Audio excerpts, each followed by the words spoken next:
Great moments are born from great opportunity. And that's what you have here tonight, boys. I'm talking about we're beaten. We're not beaten. I'm not beaten. We're in this game. Anybody here tired? No. Sonny, Not tired. Holt, I'm just warming up, Sheriff. Connor, I'm ready, John. Bertie, you with us? Yep. Good. Because the Rangers are starting to breathe through their mouths. The strides are getting shorter. Do not give these guys too much respect. They didn't pull a dog sled, did they? No. Didn't skate the river, did they? No. This is our pond. Now Cameron Hughes gets the ran over the line. Clean pass for Morrison across. The shot, they score!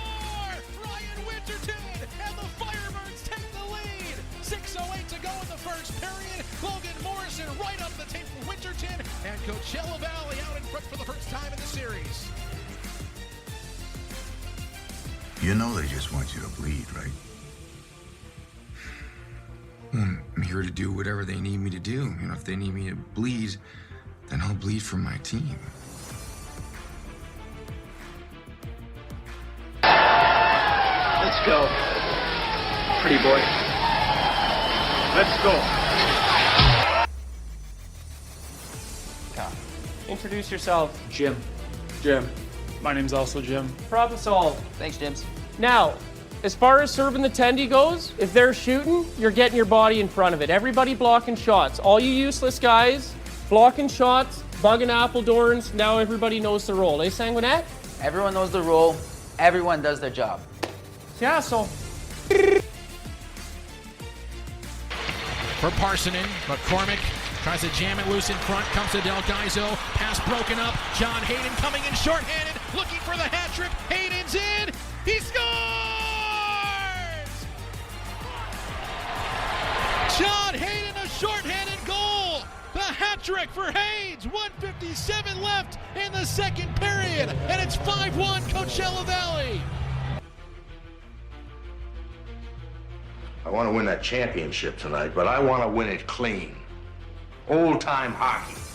Like when I got started, you know? Jeez, Toe Blake, Dick Clapper, Eddie Shore, those guys were the greats. Reg is our coach. Yeah, sure, old-time hockey. Like Eddie Shore. Yeah. Coach, our line starts. Sure. You were born to be hockey players. Every one of you.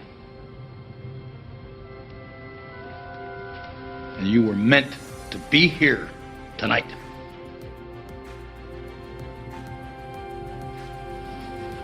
This is your time.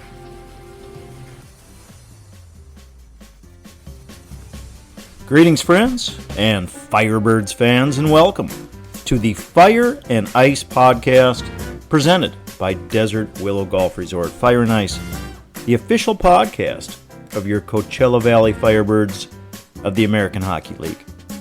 Coming to you from Palm Desert, California, I'm your Ian McKinnon uppercut away from the Birds' home ice of Acrisure Arena. I'm your host, Judd Spicer, along with this bi-monthly endeavor over the course of this third season of Firebirds hockey. Also, again, have the privilege, have the pleasure of serving as your Firebirds Insider.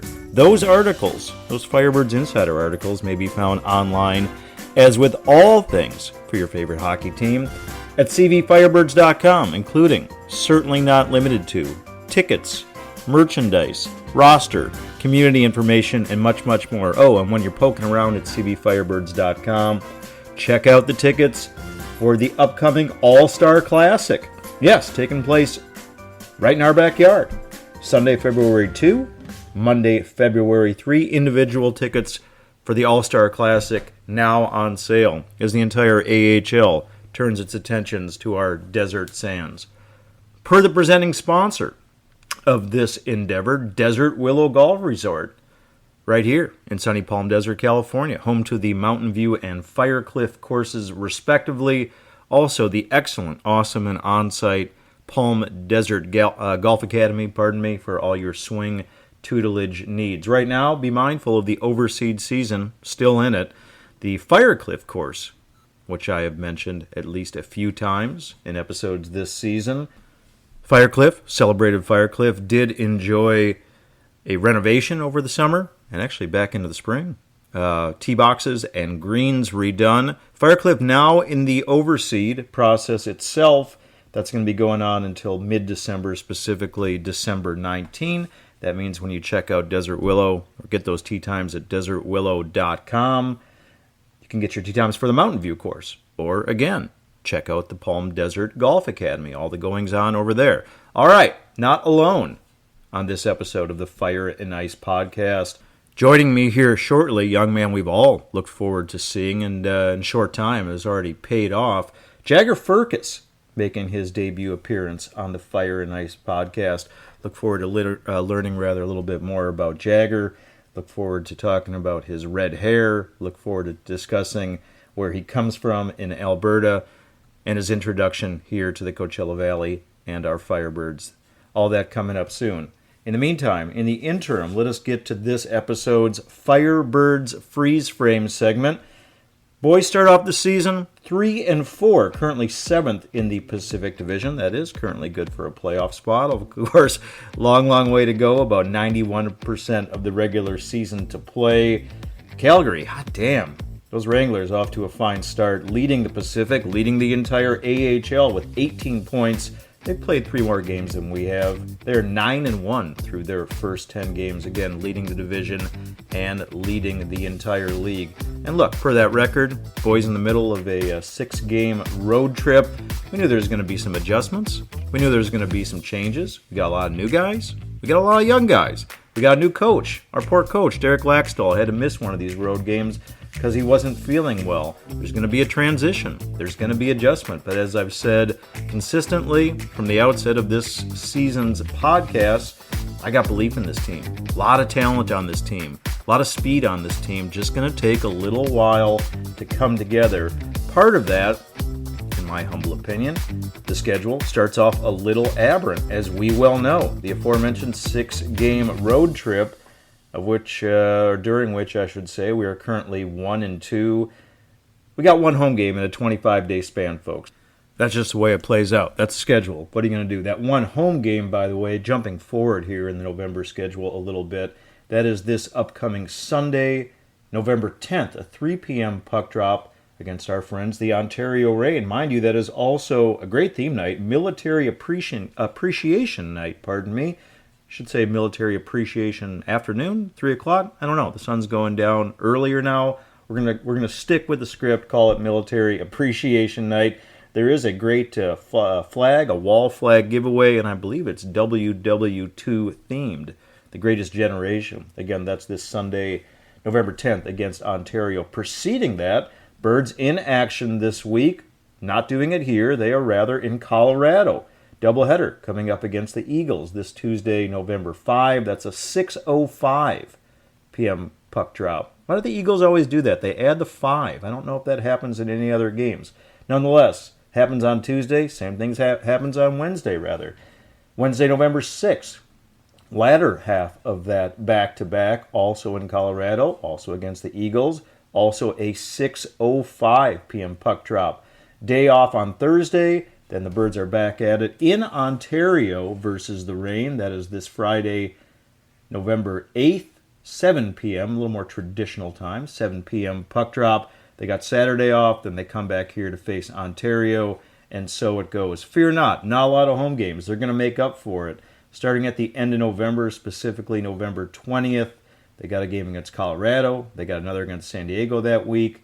The week following, they got a Saturday game against the Texas Stars, and then the home schedule certainly really picks up. 9 home games in December, 7 home games in January, and that's going to slide right into the All-Star Classic right here at Acrisure Arena. Again, February 2 and 3. Get your tickets online at cvfirebirds.com. Per the 7 games played, leading scorer to date, Ben Myers. Newcomer Ben Myers. I guess that Colorado trip those Colorado games. I want to say it's a homecoming. Ben, a Minnesota native, but he did play for the Eagles in a former AHL life. He leads the Firebirds with 6 points, 2 goals, coupled with a team high. That's tied 4 assists. 5 points each. Ryan Winterton, compliments of 2 goals and 2 assists in the Birds' win over Bakersfield this Saturday past. He has 5 total points, 3 goals. That's tied for a team lead with 2 assists, as does a 5-pointer young Edward Chalet, 5 points in 6 games played, 1 goal and 4 assists. Birds have 6 players with 4 points apiece. That includes Messrs. Melanson, Ty Nelson, Gustav Olofsson, newcomer Brandon Byro, and our guest in this episode, Jagger Firkus. Also had some transactions and some injuries, unfortunately. The captain, Max McCormick, he has not appeared yet on this road trip. Hopefully we'll see Max. Kind of an undisclosed injury. We know that hockey can be cagey that way. Hopefully we'll see Max back in action for these Colorado games. And a few call-ups. Congratulations to these boys, defenseman Cale Fleury and forward John Hayden, both getting called up to the NHL and the Seattle Kraken in recent days. Can't leave out the goalies, can never leave out the goalies. Last episode's guest, Ales Stejka, started 5 games. He's won 1 of them. 3.32 goals against and an 8.92 save percentage. And young 20-year-old Nike Koko started 2 games. He's won them both. Nice job, Nike. Good start to your AHL career. 3.51 goals against and .885 save percentage. All right, Firebirds friends, all that offered, all that prefaced. Let's get to this episode's visit with Firebirds rookie Jagger Firkus.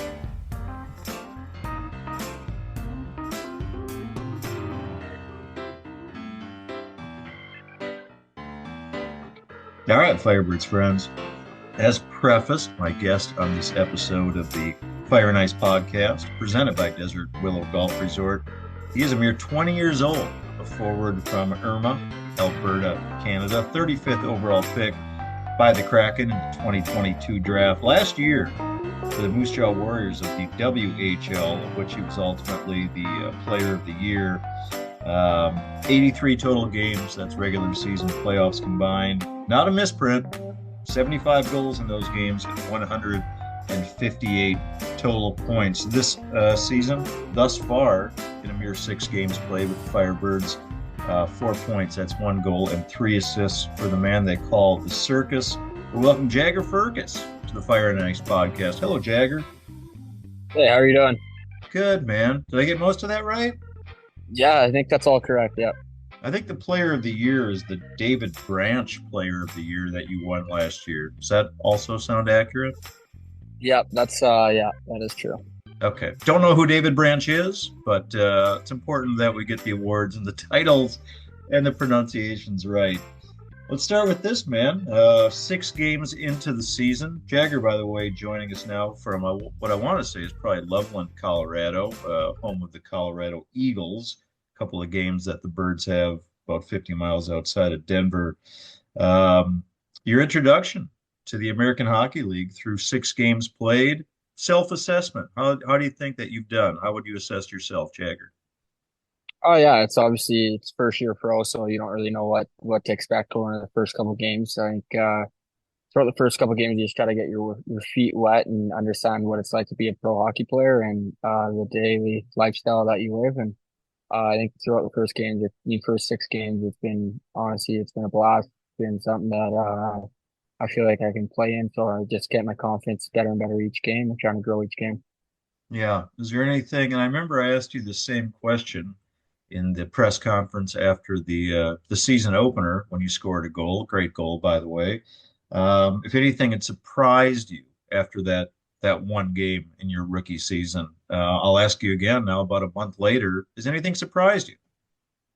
No, I think there's lots of things that surprise you every night. There's something new that you learn, and I think that's a good thing. Trying to learn something every single game, every single practice, trying to get better at one thing. And I think just obviously having the touches and getting more games in, it's something that you just get more comfortable and understand the pace of play and kind of how the systems work. And it's I mean, as days go by, you get more comfortable with even in the locker room. You get more comfortable being a younger guy. It's something that you can enjoy and I'm happy to be a part of.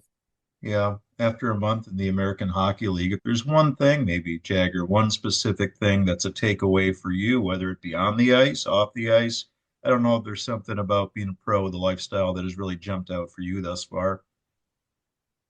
There's lots. I think it's just kind of the daily routine that you have to go through. I think there's lots of guys on the team that are older than me that have been doing the same thing since they were my age, and it really goes to show the kind of players they are. And obviously, you wanted to make the next jump. It's something that the players that make the jump, you can tell the guys that every day come in and try to get better, like I said, and just have a routine that you can rely on every single day and rely on getting better every single day. Yeah, I've asked the same question of other Firebirds the last couple of years, specifically younger Firebirds like yourself. But is there a veteran in particular, no pun intended, but that has taken you under his wing and kind of helped show you the ropes of being a pro hockey player and the lifestyle of a pro hockey player? Oh, there's lots of players. I think in the locker room, there's everyone I'm comfortable I can talk to if I've got questions. Honestly, there's a couple guys that aren't really much older than me, but guys like Ryan Winterton and Logan Morrison that have kind of their first years last year that you can rely on and ask questions. They're going through the same thing, still recent. They have answers for it, and I think yeah, for sure, throughout the whole locker room, I'm not really scared to ask anyone a question. Yeah, it's funny. We think of them as older guys or like 23 or Yeah. something like that. Uh, Head coach Derek Laxdal, a guy that we're all still getting to know. I mean, you guys haven't had that many home games, which is to say that we have not had that many post-game press conferences. So we got to know him at his introduction. We got to know him before that when he was first hired. But since then, it's really just after those, three home games that we've had to date, where we've got a chance to talk to him. What's your impression thus far of Derek Laxdal? What kind of coach is he? What kind of guy is he? Yeah, he's a good guy. He's a old school coach. You can tell by that. He's someone that you have to have your hard nose every single day. You got to come in with work roots, and that's something that you want as a young player. Have a coach that's pushing every day to get better, and I think that's obviously a good thing. It's what you want for as a young player, and for a person, he's a guy that you're comfortable talking to, and you can reach out if you have any questions. Which is obviously once again being nice, being a young guy, and I think the whole coaching staff, it's all new to me this year. Like Someone's an assistant coach. He's a really good guy too. He's always open to talk to. Stu on the back end, he's also super open. You can ask questions to him and they all have answers, and they might not have answers instantly, but they'll go back and watch or try to help you out the best they can, which is something that you really appreciate. Should add that in our brief conversations, I think I speak for the entire media section that we haven't really enjoyed getting to know Derek Laxdal. Like you said, Jagger, he's a hockey guy. I mean, he's a hockey lifer. Guy played for like Yeah. 20 something years and has now coached basically for 20 something years, almost all consecutive. I like some of the things that he said after the games. What he said initially was that he felt that the birds were a little tight, that he needed to be a little looser, that things were a little too cute. These are phrases he used multiple times. Hands a little too tight on the sticks. Couple phrases like that. You guys got a nice win over Bakersfield this Saturday past. Do you think things are starting to loosen up as you guys are getting more familiar with one another on the ice now? Yeah, 100%. It's a pretty new group. I think this year there's lots of guys that are gone, not a lot of returners from the previous years, I guess. And I think obviously it takes time. It's first month this season's over now, so it's kind of starting time that everyone's got their systems down. It's just who can play at the best. And yeah, it's a great example of kind of coach like that he understands. He's been around the game for so long. He knows the ups and downs of hockey, and someone that you can kind of lean on when you need to. Yeah. Have the other players that have been here, whether it be for now their third year or players, as you referenced, Ryan Winterton, Logan Morrison in their second year in the Coachella Valley as two-time defending champions of the Western Conference, have they impressed upon the new guys, whether it be rookies like yourself or maybe in discussions with the free agents that we brought in, that we've created an expectation here in very short time for the Firebirds not to just be a playoff team, but to be a very competitive playoff team? Is that part of the conversation around your teammates? Yeah, it is. Obviously, like you said, the expectations are high in this organization now, what they've been set at. And I think that's a great thing. If you have high expectations, you wanna make the push every single year. And like I said earlier, it's a month into the season, so now it's time to start getting rolling here. And I think these past two games in Bakersfield, the one we lost, I think we played a pretty good game, and the one on Saturday night, it was a good game. It was a great game from the whole team, and Coco and the Pipes too. It was just a well-rounded game by all of us. So hopefully the trend is going towards the right direction. The record remains under 500. I trust not for too much longer. I see this team is going to come together with more and more games, and then we get a nice rush of home games too in December and January. Where do you feel your skill set, Jagger, fitting into what is a very young and very talented bunch of Firebirds? Yeah, I think kind of whatever I need to be asked to do. I think obviously I'm an offensive player that likes to have the puck in my stick, but if I need to do something else, I think Laxi's super open to trying to tell me what to do and help me out, just trying to make the team the best case scenario. And especially with the expectations, like you said, there's everyone wants to win in the room, everyone wants to win in the organization. So everyone just buying into being a team player, and that's kind of like the biggest thing throughout. I think throughout the last couple of years, you can tell with the teams that go the farthest, it's just teams that kind of buy into what works and what can get you the farthest in playoffs. Yeah, for you personally, and this is something you've been probably asked 1,000 times since you started playing hockey, or since it was obvious that you were exceptional at hockey. You're not the biggest guy. Jagger Firkus is not the biggest guy in stature. Let me ask you the question maybe in a little different way. This is something that sticks with me, and it's going to sound far afield, Jagger, but it's never left me that I played golf and did a story a couple of years ago now with the champion blind golfer, and he told me, and obviously it's something that stays with me. I mentioned it to you now that if he could regain his sight legally, he was legally blind, not 100%, but legally blind, that he wouldn't. If he could have his sight back, he wouldn't.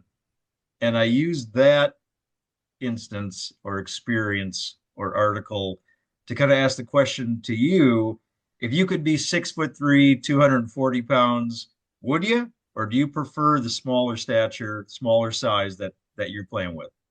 Yeah, I have been asked this question quite a bit, but that's probably there for sure is the best way I've been asked. I completely agree. I don't think I would. I think the style of game I play, it doesn't really suit a 6'3" player. I don't think for me, I think I'm kind of a guy that just tries to sneak away and I guess get in the small areas and play with play with my hands in the small areas. And I don't think that really works in a 6'4" body. So I completely agree. I mean, it would be nice to be that big, but at the same time, the kind of player I am, I don't know if it'd be better for me. Friends, you are tuning in to the Fire and Ice podcast presented by Desert Willow Golf Resort. My guest is Firebirds rookie forward Jagger Firkus. We've talked a little bit on the ice. Let's transition off the ice, Jagger. Your acclimation thus far to the Coachella Valley in the desert.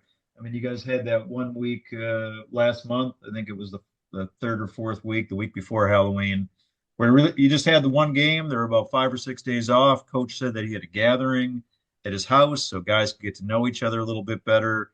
I kind of trust at that same time in that same week, you guys that are new here had opportunity to get to know the Coachella Valley a little bit more. Was there an opportunity for you to do that? Yeah, there was. It's obviously being in Palm Springs, it's a complete different climate than I'm used to. It's much nicer, and every day you can wake up with the sun shining, which is something that you can appreciate. And I think throughout that week there was a lot. We went to Laxie's house and we kind of got to know the wives and girlfriends and a little bit more about each other. And I think we found a couple golf courses. There's lots of golf courses, obviously, and a lot of us like to golf, so we went out there and had some competitive matches. And I think it was just fun. I think it's being in a city like Palm Springs, there's not much better places you can be if there is. I don't think honestly. And I'm living with David Goyette too, so he's a great guy. We kind of enjoy just being around each other, and even on our off days, if we're tired, we can still hang out. And it's just been a great month and a half so far living there, and there's not much I can say that I don't enjoy. Yeah, I think that the fellas in our 2 years previous, they all sang the praises of living in the desert. I mean, heck, you could be in like, no slight to Iowa, but you could be in Des Moines in the middle of February. Yeah. Probably much rather be here. I do have another golf question for you coming up, but since you referenced the game, I'll ask you now, how's your golf game? Are you any good? Oh yeah, I'm not bad. I'm a 7 handicap, but the other day the guys kind of got on me because I shot a 73 with a 7 handicap, so they weren't very happy about that. But it's fun. I think it's obviously competitive matches. There's lots of good golfers on the team, so you can go out and find a course. There's so many courses that you can play, so it's just cool. I mean, coming from Canada, I'm from a small town too. Is I play the same course pretty much every single day in my life. So coming here and just getting to see all the different kind of courses and the views and the weather, it's really nice. Yeah, I don't know if sandbagger translates across borders, but I think it probably does. Throwing down a 73 is a 7 handicap. You referenced the small town that you come from, Irma in east central Alberta. I referenced it while introducing you. I took a look at a couple things about Irma, did a little research on Irma. As you said, man, it is a small place. 2021 census listed at 477 souls strong. I trust that some of your neighbors or relatives might have procreated since then, because other things I've read make it sound like it's about now about 550 people. Some of the pictures that I've seen, I mean, it appears a very nice place, described in multiple articles as a very friendly place, but also a modest place. I mean, 500 people. We got a picture of the main street here. There's like the co-op. Found some things about the hockey arena, the school, a museum. But I got to imagine that growing up in Irma, a lot of time to skate. Yeah, that's exactly what it was. Growing up in Irma, I'm super grateful for it. There's kind of in Irma, you grow up playing, you play hockey in the winter, you play baseball or fastball in the summer, and it's super. All my friends back home are still super tight with that. Every summer I can go back home and rollerblade with them like we did when we were younger, play street hockey, and it's just small town atmosphere. You know everybody, so someone's driving across the street, you can say what's up, you can ask them how the day's going, and I think it's something obviously coming. This is kind of my first year. I played in Moose Jaw last year, which is it's big compared to Irma, but it's nothing like Palm Springs, obviously. So it's my first year in a full city, so it's a lot different. And I think I'm just super grateful for it. There's Carson Soucy played for the Kraken for a couple years too. He's from Irma. There's lots of players that have had success throughout Irma, so it's pretty cool. I'm not gonna lie. Well, you just beat me to it on the Carson Soucy reference. Now with Vancouver, you forgot Parker Mackay, two-time national champion, former captain with my alma mater, the UMD Bulldogs, also from Irma. Your brother, whom, by the way, also has a great name, Ambrose Firkus. That leads me to asking about not just your name, but your brother's name, because how many times have people called you Jagger, thinking that maybe it was like a foreign hockey thing? Yeah, there's lots of times. It's still to this day, I have lots of people that call me Yager or Jagger. I remember when I was younger, it was a lot more. I go to like spring hockey tournaments or something, and the coach would always call me Yager, and I didn't have enough. I don't know. I didn't want to say anything back to him, so I just kind of went along with it. So it's kind of been my second name almost throughout my whole life. And I actually played with a guy last year named Braden Jagger. His last name's Jagger, so it was kind of funny that, and he's one of my best friends too. So his nickname is Yags, and some people would call me Jags. So it's pretty similar, but it's funny. I mean, my sister's name's Kiana, my little brother's name's Slade too. So we have unique names, and I do get that question quite a bit. That where your name comes from, where your parents came up with that? And what Yeah. is the answer? Where did they come up with Jagger? Is it a Rolling Stones reference? Yeah, I don't know. I think my it must be from that. Honestly, I should have an answer for it by now, the amount of times I've got asked it, but I don't really. I think it's just a unique name that my parents liked.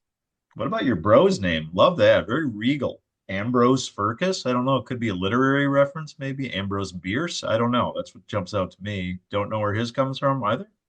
No, I don't. I should know once again, but I don't, unfortunately. Per the hockey players from Irma, or at least the arena that we referenced, I found one picture, Jagger, that in the backdrop, the foreground is, I think, a bunch of kids playing hockey, but in the backdrop, there are some banners of what would appear to be historic players, great players that came from Irma. Is your banner up in that arena? Like a No, it's pic. not. It's Parker Mackay and Carson Soucy had it up there, and that's actually recent. They added that pretty recently. I think Carson was still on the Wild, Minnesota, when he was on that, and Parker was on Minnesota, like Duluth, and I think those two, those are the people that you kind of looked up to when you're younger, and they were best friends with my older brother Parker and Carson, so I know them super well. And I played mini sticks with them growing up, and they weren't soft on me, if I'm being honest. But it's something that you appreciate. I'm still super tight with them to this day, and it's cool.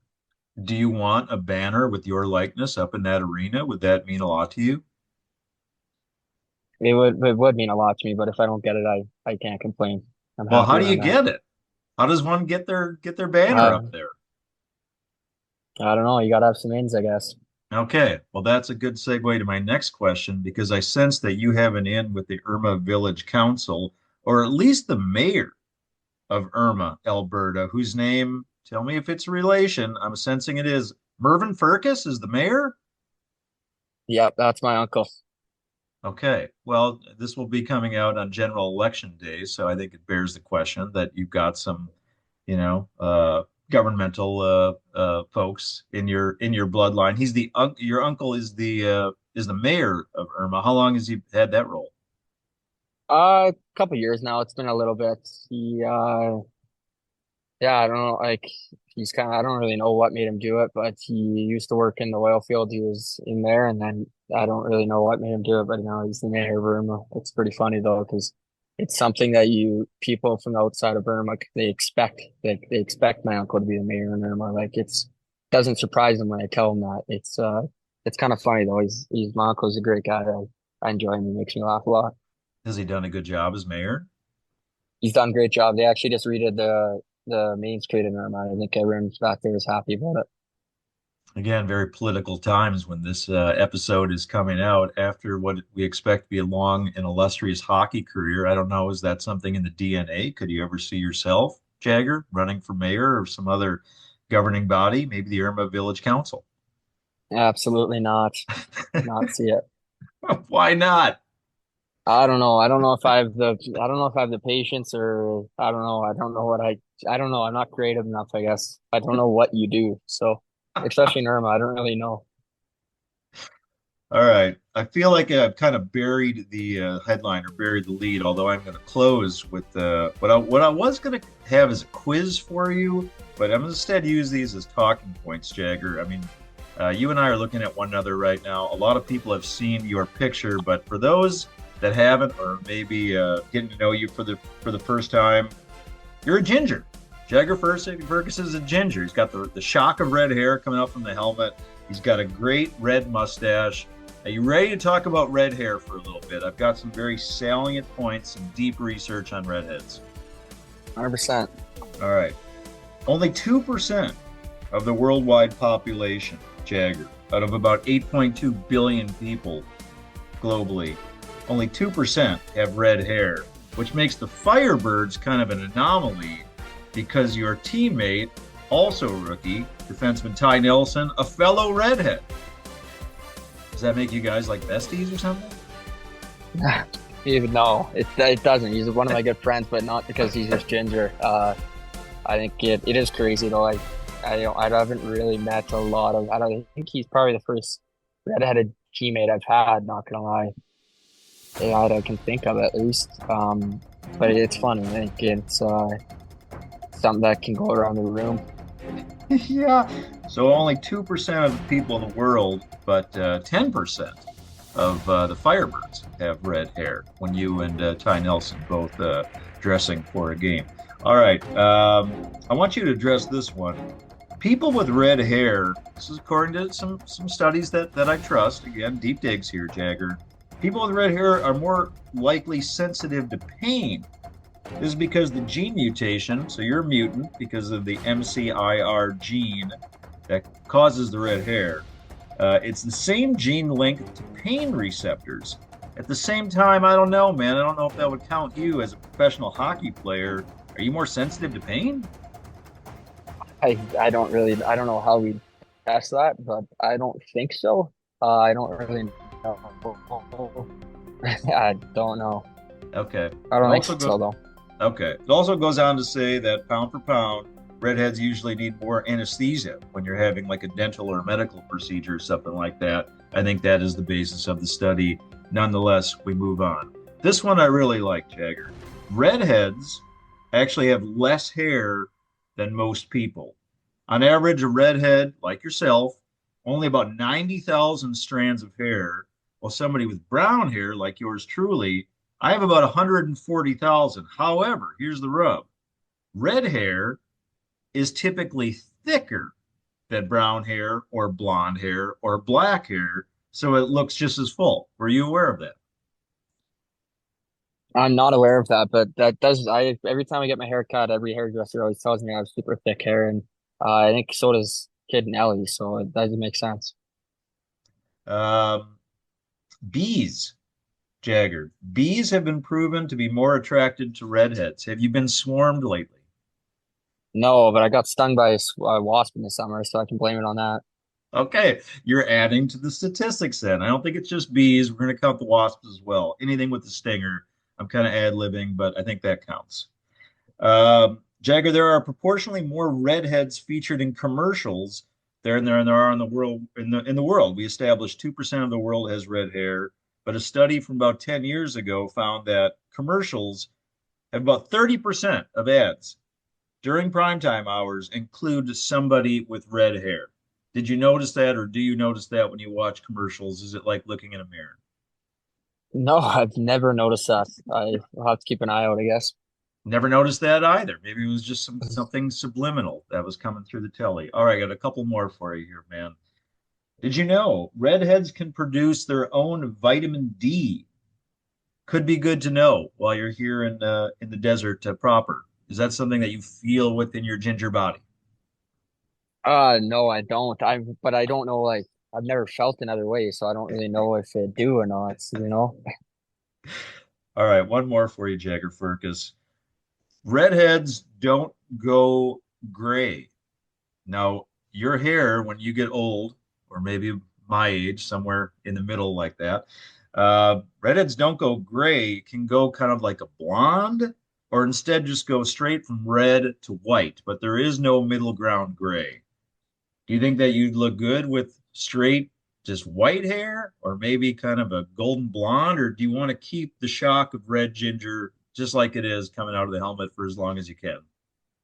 I would love to keep it as long as I can, but I don't really think that's my decision, if I'm being honest. I think my dad was also, he had red hair, and his hair honestly went more so black than any color, which is I don't really understand. Like I tell my friends that all the time. Like they're like asking me where do you get the red hair? And like my dad used to be redhead, and they're like he's black hair now. I'm like, well, I don't know why, but he was ginger.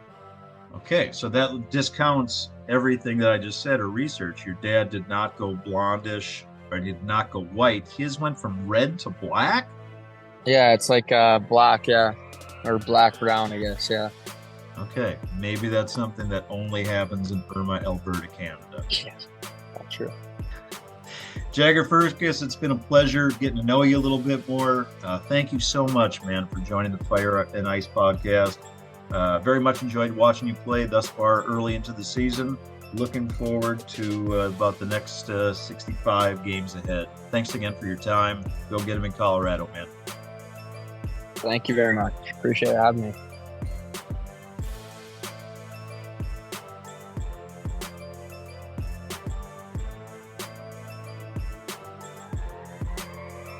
All right, Firebirds flock.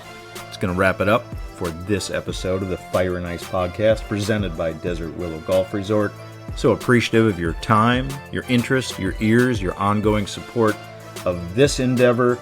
Additional gratitude, of course, goes to this episode's guest, Firebirds rookie Jagger Firkus. So look forward to seeing how Jagger progresses across the course of his inaugural pro season. Glad he's breaking that pro maiden, donning a Firebirds sweater. Additional thanks, of course, and always goes to the presenting sponsor of this endeavor, Desert Willow Golf Resort, right here, also in sunny Palm Desert, California, just about 3.5 miles away from the Birds' home ice of Acrisure Arena.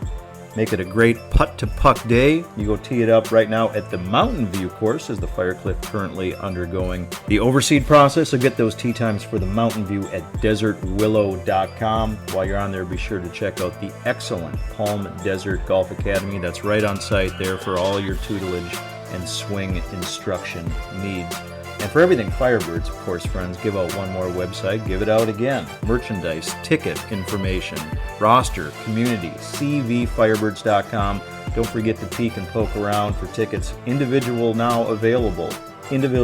tickets now available for this year's All-Star Classic, the AHL All-Star Classic, Sunday, February 2, Monday, February 3, taking place in right here in our backyard at Acrisure Arena. Not a lot of home games to be played, fear not. That's going to pick up soon, which is to say I'll look forward to seeing you soon over at Acrisure Arena. Birds' next home game this Sunday, November 10th versus the Ontario Reign, 3 p.m. puck drop. Reminder, it is Military Appreciation Night. There's a wall flag giveaway. I know that's going to be a popular one. Until then, friends, and always, remember, one valley, one team, rising together.